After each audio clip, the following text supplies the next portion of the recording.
지친 하루를 달래줄 어머니의 손맛 그대로. 올바른 재료와 정성 담은 손질. 홍시로 완성한 달콤한 감칠맛. 집에서도 편하게 택배로 받아보세요. 매콤하게 땡기는 감칠맛. 장간의 양념게장. 검색창에 장간의 양념게장을 검색해보세요. 자, 영끌족들 현재 상황 어떨까요?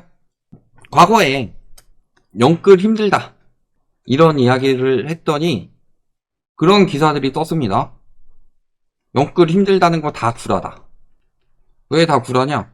내 주변 사람 보니까 대기업 다니는데 부부 합산 한 1억 정도 벌고 이 중에서 한 3천만 원 정도 나간다. 충분히 먹고 살고 힘든 거 없고 영끌에서 힘들다는 거 다 개구라다. DSR 30%가 어떻게 영끌이에요? 우리 과거에 영끌 단어가 뭐였어요? 대출? 풀로 받고 DSR 40% 넘게 받고 플러스 퇴직금 정산 받아가지고 퇴직금 받고 플러스 부모 찬스 지인 찬스 쓰고 플러스 뭐 보험 같은 거 해약하고 플러스 등등등 끌어모을 수 있는 거 다 끌어모아야지 영끌 아니었어요? 진짜 영끌에 대한 이야기가 나왔습니다. 영끌의 뼈아픈 대가 40대 부부 재무설계. 결혼 5년차에 접어든 한상섭 씨는 맞벌이를 하고 있는데 매월 300만 원이 넘는 돈을 각종 대출을 갚는 데 쓰고 있다. 일단은 230만 원씩 주담대랍니다. 시세 7억 3천 중에서 5억 1천만 원을 빌린 거죠. 그래서 원리금이 230 정도 나간다. 엄청 비싼 아파트를 사냐? 아니죠. 7억 3천 정도면은 현재 시세로는 비싼 아파트 아니죠. 일반적인 아파트죠. 대출 어마어마하냐? 5년 동안 꼬박 1억 1천만 원 갚았다는 소리는요, 되게 열심히 갚은 사람이에요.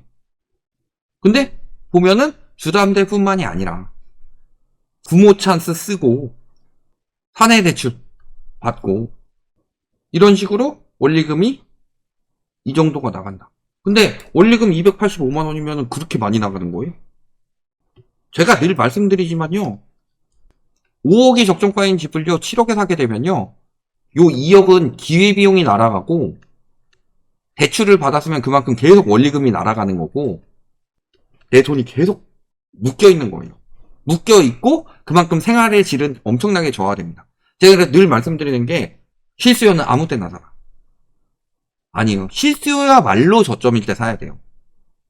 자, 아내 월급이 300만 원이 전부 대출금을 갚는데 빠져나간다.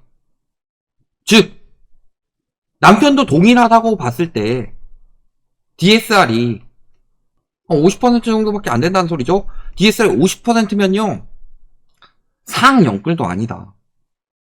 주담대 차주의 평균 DSR이 60%예요. DSR 50%면은 미친듯이 영끌 많이 한 것도 아니에요. 그러니까 남편이 훨씬 더 버는데 월 710만원 버는데 300만원 아내 월급 정도가 원리금으로 나가니까 살기 힘들다. 50%도 안 되는 건데 이것도 영끌이 되는데 이게 이렇게 힘든 거예요. 근데 DSR을 넘게 빌려주는 대출을 괜찮다 해가지고 미친듯이 받는 것 자체가 문제다. 오히려 집 사라고 하는 상승론자들 맨날 뭐라 그래요? 지금 아니면은 집값이 소득보다 더 빨리 올리니까 빚이라도 내가지고 빨리 사라고 이야기를 하죠. 그렇게 해가지고 산 사람들 중에서 정상적인 삶을 사는 사람이 있어요? 그런 사람들 때문에 우리나라 경제가 망가진다고 제가 부동산 투기를 부추겨가지고 집값 올리려고 사람들이 현혹하는 사람들을 매국노라고 표현을 했죠. 그래가지고 집값 폭락한다라고 하면은 집 산 사람들 미쳐 날뛰어가지고 여기 와서 그래요? 근데 저는 분명히 집을 사지 말라고 그랬습니다. 사지 말라고 그랬는데 산 것은 본인의 선택이고 그 부분에 대해서 이렇게 될 것이라고 예상을 했던 나한테 욕을 해야 돼요? 아니면 사라고 미친듯이 난리쳤던 사람한테 욕해야 돼요? 마지막으로 맨날 부정적인 이야기를 한다. 집값이 정상화돼가지고 소득으로 집을 살 수 있게 돼야 된다. 이게 부정적인 말이에요? 아니면은 너네 월급보다 집값은 더 빨리 오르니까 너네는 지금 당장 사서 평생을 쪼들리면서 살든가 아니면은 평생 집을 못 사든가 이렇게 살아야 된다라고 말하는 게 긍정적인 마인드예요. 근데 문제는 저런 식으로 갚기가 굉장히 쉽지가 않죠. 근데 40대 부부의 이야기인데 지난달 취업자 수 12만 명 증가폭, 40대 건설업 이쪽이 주춤하고 있다. 경제의 허리라고 불리우는 40대에서 9만 1000명으로 크게 감소했다. 어디서 늘어났다? 60대 이상에서. 취업자 증가폭이 12만 명인데 60세 이상에서 29만이 늘었다는 소리, 나머지에서 17만 명이 빠졌다는 소리예요. 그 태반이 20대하고 40대에서 나오고 있는 거다. 저 중에서 아내나 남편 중에 한 명만 일자리 잃어봐요. 비정규직으로 가가지고 지금 버는 돈의 한 3분의 2만 벌어와라. 가정경제가 바로 휘청휘청거리지. 이게 일시적인 상황이 아니라 장기적으로 흘러갈 상황이죠. 지금 기업들 구조조정 하잖아요. 제일 먼저 줄인 게 재료비랑 인건비를 줄인다고 하는데, 그럼 50대 되면 괜찮을까요? 대기업 50대 임직원들 내보내고 있습니다. 다 50대를 내보내는 이유는 뭐다? 비싸니까. 지금 막 50대 증가했다. 40대, 50대 일자리 잃으면서 그 사람들이 들어온 거 아니에요. 이거 10년 지나도 못 갚고, 결국 못 갚는 상황이 눈앞에 펼쳐진다는 거에 내 10년 뒤도 보장이 안 돼 있다는 소리인데, 그러면 이런 이야기입니다. 누가 집을 사서 주담대를 빌리면 어떤 미친 인간이 평생 갚냐 이걸. 집은 사서 가격 오르면 팔고 이걸로 빚 갚고 차익 올리는 거다. 그러면 되지 않냐. 그러면 이 집은 누가 사줘요 결국에. 미래 수요가 사줘야 되잖아요. 자, 20대는 취업자 감소뿐만이 아니라 그냥 쉬는 20대가 늘고 있습니다. 이 사람들이 보통 1, 20년 안에 수요가 될 사람들인데 이 사람들이 돈을 모으지 못하고 있어요. 누가 받아줄 거예요? 정부가 대출 내주니까 괜찮다? 안 괜찮아요. 지금 주담대 정책 대출 내주고 사가지고 이게 슈퍼사이클이고 집값이 올라간다? 자, 2022년 집값 개 떨어졌으니까 거래량 줄어든 거 우리가 이해합시다. 2023년 집값 올랐다고 하는데 거래량 거의 비슷하죠. 2024년 12월이죠. 그러면은 거의 이번 달 거하고 그다음에 저번 달 거 신고 안 한 정도만 남았는데 작년이랑 비슷하죠.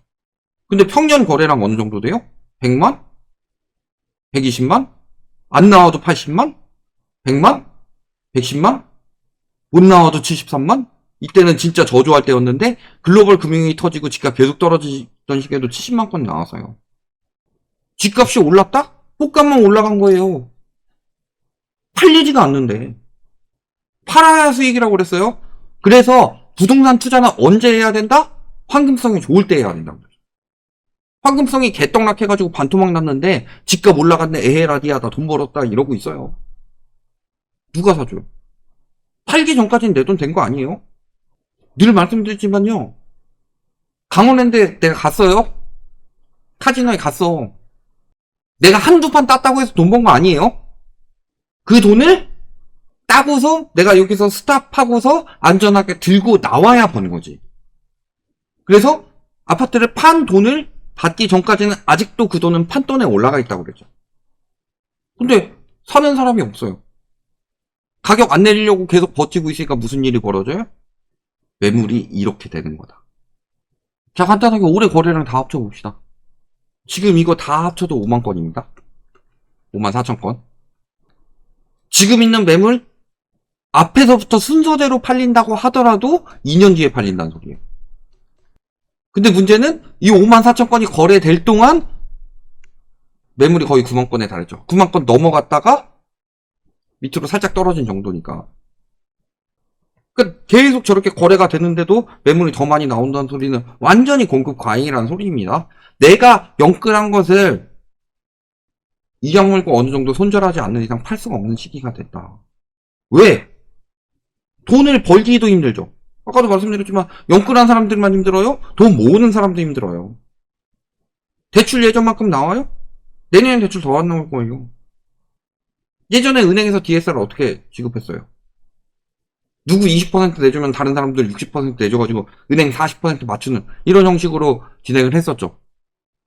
그것을 개별 DSR로 바꾸면서 거래량이 확 줄었는데, 문제는 그 은행 DSR을 더 줄이겠다고 그랬고, 거기에 정책대출이랑 전세대출까지 내년에 넣기로 했다고 그랬어요.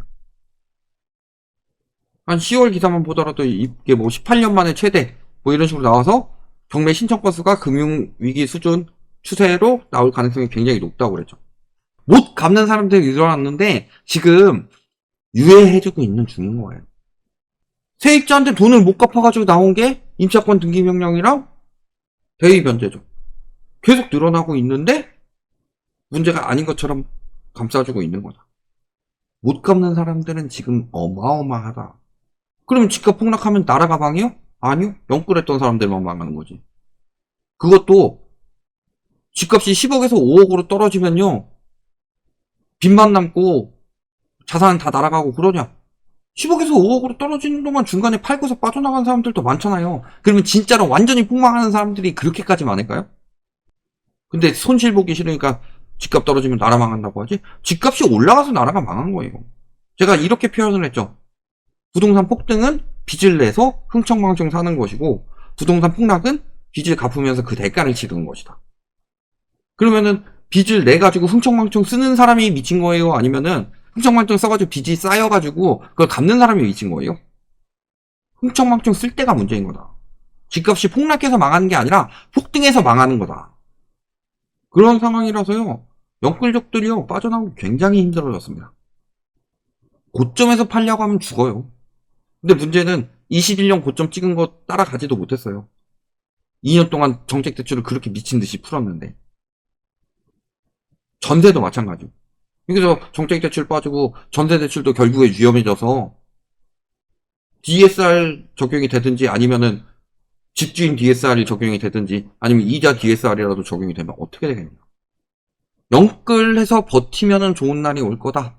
10년 뒤에 언젠간 집값은 다시 올라갈 거다. 그때까지 못 버텨요.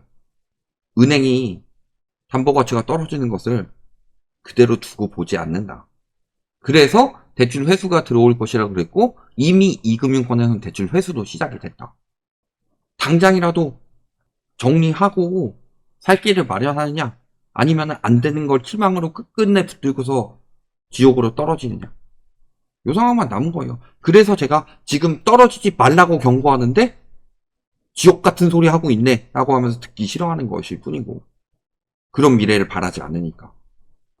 이렇게 보시면 되겠습니다.